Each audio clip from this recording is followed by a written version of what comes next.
এই হলো সরিষার ক্ষেত, আর এই ফুল থেকে আসে খাঁটি সোনালী মধু।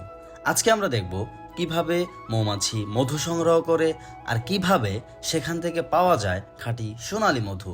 এই বাক্সগুলোর ভেতরেই থাকে হাজার হাজার মৌমাছি, যারা ফুল থেকে নেকটার নিয়ে এসে এখানেই জমা করে।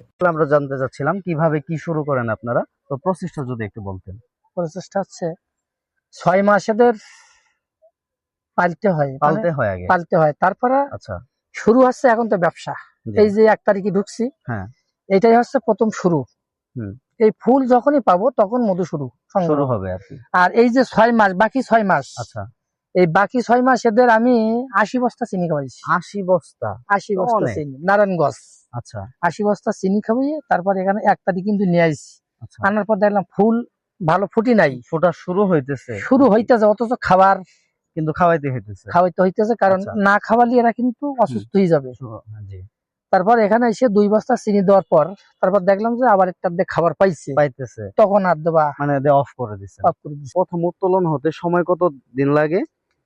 এই আমি আইছি 1 তারিখে। 1 তারিখে? 1 তারিখে এখানে এসে আমি বাক্স দিছি। আচ্ছা, দেওয়ার পরে আজ বোধহয় 18 তারিখ। জি। তাহলে 17-18 দিন, 18-19 দিন এরকম। 18-19 দিন হয়েছে। আচ্ছা, এক চালান তোলার পর তারপর কয়দিন অন্তর অন্তর তোলা যায়? 5 থেকে 6 দিন।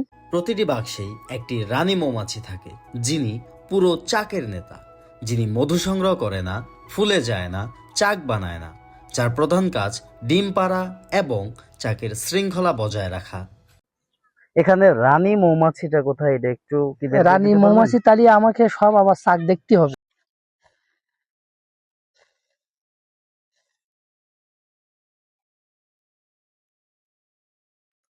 ধোঁয়াটা দেওয়ার কারণ কি?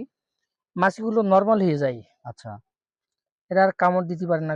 এরপর আমরা অনেকক্ষণ খোঁজাখুঁজির পর অবশেষে রানী মৌমাছি পেতে সক্ষম হই।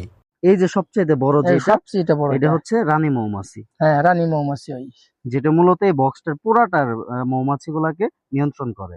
এরপর আছে কর্মী মৌমাছি, যারা ডিম পারে না, তবে পুরো চাক নিয়ন্ত্রণ করে। বয়স অনুযায়ী তাদের কিছু কাজ আছে, যেমন মোম তৈরি করে চাক বানানো, শিশু মৌমাছিটিকে খাওয়ানো ও দেখাশোনা, রানীকে সেবা করা এবং পাহারা দেওয়া, ফুল থেকে মধু ও পরাগ সংগ্রহ, মধু তৈরি এবং সংরক্ষণ। এই বক্সের মধ্যে যে মৌমাছিগুলো আছে, এরা কি এইখানেই বসে না আশেপাশে বক্সে যায়? 141টা বাক্স আছে। আচ্ছা, প্রত্যেকটা বাক্সে একটাও রানী আছে। আচ্ছা, এবার এই যে বাক্সে যে রানী, সেই বাক্সে সেই মাছি। সেই মাছি। এই মাছি কিন্তু ওই বাক্সে যাবে না। এরা মনে করে যে আমাদের বাক্স যদি এই মাছি যায়, তাহলে ওরা মনে করে যে আমাদের বাক্স চুরি করতে এসেছে, তখন কিন্তু এরা ওকে মারি দেবে। হ্যাঁ, একটা বাক্স থেকে মানে বাক্স থেকে কতটুকু মধু তোলা যায়, মানে কয় কেজি? যদি মাছি, এই যে ফ্রেম দেখলেন আপনি, আচ্ছা, এই ফ্রেম যদি 8টা ফ্রেম থাকে, হুম, তো একটা বাক্সের মধ্যে 10 কেজি মধু হয়। 10 কেজি মধু হয়। আবার দেখা যাচ্ছে যে লিচুর মাঠে গেলে একটা বাক্স 20 কেজি পর্যন্ত মধু 20 হয়। কেজি, অর্থাৎ লিচুতে বেশি আপনারা বেশি লাভবান হন, মানে লিচুর ফুলে মধুটা বেশি হয় আর বেশি। তো আমাদের ভিডিও আজকে এই পর্যন্ত। আগামীকাল আমরা দেখাবো আসলে কিভাবে মধু উত্তোলন করে এবং এই পুরো প্রসেসটাই আপনাদের জানাবো।